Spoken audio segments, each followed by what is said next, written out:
Formula E is back, ladies and gentlemen. This weekend we have a double header, and the first of those two races today, Saudi Arabia, round 1 of season 6, didn't disappoint. What an unexpected race, all the way through. Drama, not necessarily big crashes or lots and lots of overtakes, but real suspense in this one, and a result I don't think many of us were expecting, all the way through the field, right from the winner, the people on the podium, qualifying, and even some of the guys right at the back of the field, and people who didn't pick up points. It really was a spanner in the works, I think is a good way of putting it. However, we do things a little bit differently than I do for Formula 1 with our Formula E content, mainly because the guys and girls over at Formula E send me a few bits to show you guys. So in a moment, we're going to go through the qualifying result, and then we'll do a 1 minute or so highlight reel. Hopefully that sounds good to you. This was your grid for the first race of the season, and kicking off where he finished last season, Alexander Sims, his first ever pole position in the final round of season 5, did the exact same in the first round of season 6. Was one of the drivers, I suppose, coming into this season where people felt, well, I suppose I definitely felt, and I think the general consensus as well, was Alexander Sims showed moments last year of brilliance, but never quite got the ball rolling. But a pole position in his first outing, what a start to the season. But more impressively, perhaps, Stoffel Vandoorne P2 and Nick de Vries P3, their first race of the season for Mercedes. Nick de Vries, who's a rookie, his first outing, his first competitive session in a Formula E car. Cracking job from those two. Eduardo Mortara, big result from him in P4. And our final runner in P5 was Sam Bird and Jerome D'Ambrosio.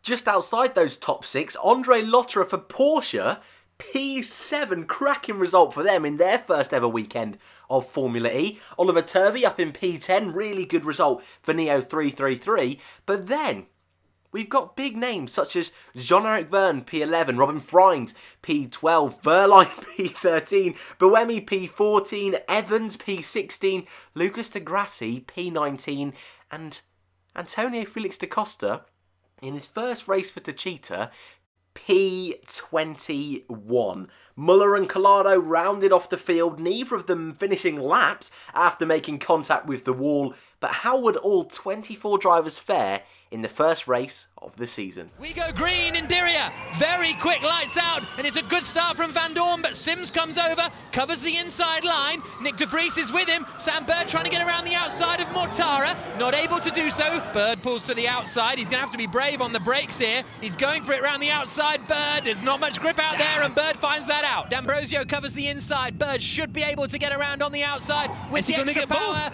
He thinks about it, but he's a little too far back there. The British driver looks to the inside and moves up into 4th position then. Jean-Eric Verne's in the pits. Out of the race, out of the car. Here's Bird, round the outside of Nick de Vries. Vandoorne covers the inside. Bird gets the inside though. Vandoorne's late on the brakes and he's going up the inside of Sims. They make contact and Bird is through. No, not quite. Bird's going for it anyway. Up the inside into the chicane. Bird's into the lead of the race in Diriyah. So it's Bird through the final corner to win the first race of season 6. So a strong start to the season in ABB Formula E sees Sam Bird your first winner in season 6, and now the only driver who has won races in every single season of Formula E. The only other guy who can actually do that, well, he'll have to be this season, is Lucas de Grassi. He has won in all 5 seasons so far, but this time out, no points for Audi whatsoever. Lots to talk about, lots of incidents,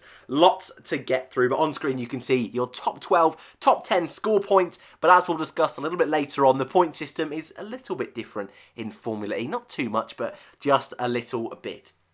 Right. I think I will do this in race order. Sometimes I, in Formula 1 do it how the race unfolds or perhaps team by team, but race order I think is probably the best way to do it for this particular weekend. I'd just like to quickly say, on the race itself, it wasn't an absolute thriller in terms of Formula E. Sometimes we've got 24/7 crashes, 24/7 overtakes, but the Saudi Arabia circuit doesn't really, in my opinion anyway, doesn't really lend itself to a lot of overtaking. I feel the first and final sector are the only real opportunities to overtake. I'd probably had to push, say there's only 3 overtaking opportunities on the circuit. Some drivers had to be very creative, and we did see some fantastic moves. But overall, I think the race really provided, and I always say this, I love tension. And with the tack mode, which I think worked brilliantly this time round, with the safety car as well, you can't use it under safety car. I thought that worked really well. And I think it was a positive step in the right direction when you compare this race to 12 months ago in Saudi Arabia. And of course, you've got a race tomorrow, which I actually think will change a lot of people's weekends around. I'll explain that a little bit later as well. Right, race result time. Sam Bird, your race winner. What a weekend from him. Starting P5 is where he started, wasn't it? Not the best qualifying on his final run in Superpole. Made a mistake, was ahead of D'Ambrosio, but he felt he had the pace in the car. He was confident enough in the car to be on pole position, and very quickly in the race was right on the back of Eduardo Mortara. We had those front 3, Sims and the 2 Mercedes, Mortara and Bird was really gunning for it. And it wasn't until that first round of attack modes that drivers were doing where Bird was able to wiggle his way past Mortara, who Mortara himself actually made a few mistakes. Bird then went on the charge, made a move on De Vries, made a great move on Stoffel Van Dorn. Van Dorn at the same time. And before that, Van Dorn went for a move on Sims, and he was kind of defended from Bird, trying to make a move on Sims. It was a bit tense, I suppose, for the viewer, especially for the Mercedes guys as well. But Bird worked his way through, eventually got past Van Dorn, and after that, it was pretty plain sailing for him. But I think a real theme of this race today was experience. You could see, I mean, all of the champions so far didn't score points today, so you've got to take that with a pinch of salt. But I feel Sam Bird, Andre Lotterer really took control of the situations today at the front of the field, and that's why Bird ultimately did go on and win, and that's why Lotterer as well, who started in 7th, up to 2nd. That's insane. I think I'm stunned. Stunned is the best way of putting it. I'm actually speechless from Andre Lotterer's drive today. So much criticism over the winter about his move away from DS Techeetah to Porsche. And look, the season is long. The season is very long. And Formula E, the way qualifying works, I think we'll have a better overall picture of the championship after tomorrow, once the grid is once again turned up on its head and we see probably someone who hasn't scored points yet, I imagine, will win tomorrow's race. But Lotterer, mega result for Porsche in their first ever race. To be on the podium, that's a real statement of intent. Neil Yarni, nowhere near the points really, but Lotterer, I believe now, this is a real inspiring race from him, and I think he's proved that he can lead a team, so I'm really happy for him and really happy for the team. Stoffel Van Dorn, P3, started P2, led the race for a certain stage, but whereas I've just said Lotterer and Bird really took control of the races, made attack mode work for them, did really, really good battery management, both of them comfortably in front of the likes of Sims, Van Dorn, De Vries for that first chunk of the race.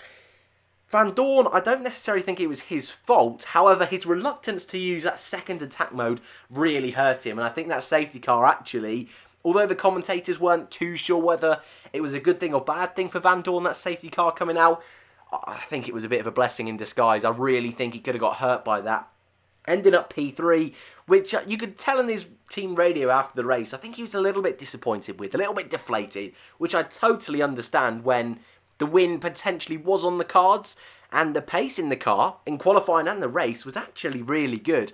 I wasn't expecting that, and for Van Dorn, his team radio seemed a little bit deflated, but I think you could tell in his interviews after the race, when you compare that to where HWA Race Lab were in that first race last year, I believe they got lapped. What an incredible turnaround that has been for them. And for Stoffel, his second podium in Formula E history, fair play to him. I think real statement of intent from Mercedes this weekend. Porsche, even though they ended up with P2, I don't feel so much because Yarni was nowhere all weekend and both Mercedes cars were right there in the hunt. So Van Dorn, fair play to him. Podium, I know a lot of you are going to be supporting Stoffel Van Dorn. Got the fan boost again. Hey, a strong race, I think, from Van Dorn, and I think that's going to kick him on for the rest of the season. And I think they'll be strong tomorrow as well, so watch out for those. Ollie Rowland, P4.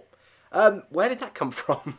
Really was able in those first stages to just stay in contention in those first few stages. Was in that battle with Mortara and Sam Bird in those, that first half an hour or so. And when things started to crumble for some of the guys further up the front, Roland was really able to take advantage, finishing in front of the likes of De Vries, Mortara, Sims, D'Ambrosio. Another race where Mortara... Well, sorry, not Mortara, Ollie Rowland perhaps went under the radar a little bit, but he did this last year, and that consistent points finishes really helped him at the end of the season. Not the perfect start for Ollie Rowland, didn't qualify particularly well, but hey, big points up in P4 this weekend, and that Nissan car, I feel, is going to be one of those that over the season is going to be fighting, is going to be contending, so no complaints there. Robin Freins, wow, P5, really big result from him today. Didn't have the qualifying that his teammate did. Again, he was one that I pointed out a little bit earlier on. Didn't have a brilliant qualifying whatsoever. Outside the top 10, but really made it work. A little bit like Roland, was quiet throughout the race, but when really push came to shove, that experience really shone through and was able to get past the likes of De Vries. De Vries, who finished P6, I think that was a really good first weekend for Formula E. I know a lot of you out there are going to be big Mercedes fans. Of course, De Vries did manage to get the fan boost on his first weekend. A lot of you are going to be De Vries fans just from following Formula 2 this year. Finishing third in qualifying is a hell of an achievement. Not only for Mercedes, it being their first weekend, but for someone who's never been in Formula E before, that's awesome. That's a really, really good result. And then in the race, early stages was right there with Van Dorn. And I'd like to say, just Mercedes, that first use of attack mode, sending both through at the same time, was brilliant. And I feel the race was in their hands at that point. But Mercedes as a team, I don't think that in that second phase of the race, they really just seemed to not help De Vries when he went through it. Van Dorn, they were reluctant to do it. And of course, that'll line out over the season. But De Vries, I feel, was unlucky to finish down in P6. But top 3 in qualifying, top 3 for most of the race, and coming home with points... He probably, well, I think definitely had the best rookie result. Was comfortably the best rookie, I feel, today. So don't worry too much, De Vries fans. P6, though, means he'll be in Group 1 tomorrow, which is pretty cool for him. But perhaps P7 is a more comfortable place to be going into tomorrow's race. Eduardo Mortara was the man who finished P7. And as I said earlier on, was fighting with Bird early on, had a lack of pace, then all of a sudden had a real boost of pace. I don't really know where that came from, but made a few mistakes, ending up P7. I don't really think he can be too disappointed. And Venturi, who he drives for, their first weekend using Mercedes powertrains, I think they can be happy with that. Points definitely for a lot of these guys. Just that consistent point scoring is what they need to be doing. Behind him, Alexander Sims.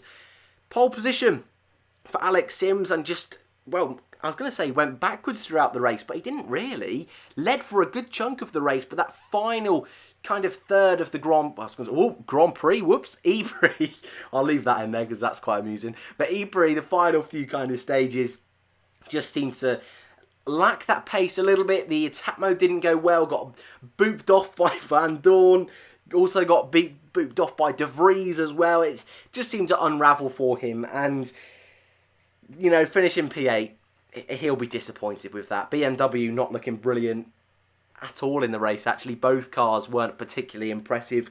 Work to do for BMW. Jerome D'Ambrosio, he went backwards in the race. Started up in P6, went all the way down to P9. And that Mahindra car isn't one I'm looking at for really challenging for the team's championship this year, so it's not a massive surprise, but I think D'Ambrosio, someone who led the majority of the championship last year, he'll be a little bit disappointed with that, but points are points. And your final points finisher is Mitch Evans. Now, I was quite impressed with Mitch Evans' drive today. He also ended up with fastest lap, but he was in that group, that starting group, with the likes of Buemi, De Grassi, Vernon, Freins, and of course, yeah, he didn't get up anywhere near as good as Freins, and Freins definitely one of the drivers of the day, but Evans, just doing what Evans did last year. This is exactly what he did last year. Those first few races, that Jaguar car wasn't brilliant, and Evans was always 7th, 9th, 10th, but built that momentum, built that point scoring. He went an incredible run of point scoring last year to Mitch Evans, and I'm kind of seeing a similar kind of thing this weekend, just keeping his nose clean, getting the job done, and it's really interesting to see. He'll be in Group 2 tomorrow in qualifying. Not a too bad place to be. He was in Group 1 today, and I think that hurt him. So points, that'll do. Outside the points, Pascal Wehrlein, Felipe Massa in P12, Lucas de Grassi P13, all of these guys, very quiet races. P14, Antonio Felix da Costa, hey, starting P21, ending up P14, that's a pretty strong drive. But when you see that 4 drivers didn't finish, he managed to overtake Yanni, Collado, Turvey, it's, hey, no points isn't brilliant, but when you consider where he'll be tomorrow, starting in Group 3 in qualifying, I think he'll have a better chance of being on the podium tomorrow. So again, a lot of these drivers, when you think about it logically, that tomorrow qualifying will be a lot better. I think once this whole weekend is out the way, then we'll really get a better picture. But hey, tomorrow, the weekend is long, as a lot of the drivers like to say. Oliver Turvey, P15. Although went backwards, not awful. Not as bad as probably the Neo team would have expected. But yeah, that car's not great. Went backwards. It's going to be a long season for those boys. James Collado, P16. Went forward in the race, but again was one of those guys that was helped out by Muller starting in the pit lane. Muller didn't even start the race in the end. Was helped out by Abt and Vernon Buemi not finishing. A lacklustre start to his season. Likewise with Neil Yarni. P18, P19, Gunter and Hartley. Both of those two boys seem to have endless penalties in today's race. Gunter, it wasn't an awful race from him for the majority of it. Was fighting on those lower ends of the points with Evans, with Massa, with Verne, with de Grassi. But very late on, just seemed to be slammed with millions of penalties. Drive-through penalty with the safety car as well. Really unfolded. But, as I will say for a few of these guys, qualifying tomorrow, he'll be in a better group. So don't be too upset just yet, Gunter fans. Brendan Hartley, what an awful start to his Formula E career. Again, lots of penalties for him. Did hardly any running. I think it was 5 laps before the race itself, before qualifying. So fair play to him for staying in the race, but lots of rookie mistakes. But he's a rookie, you know. Give him a bit of time. That Dragon kart isn't looking particularly great. But hey, we'll be in Group 4 tomorrow.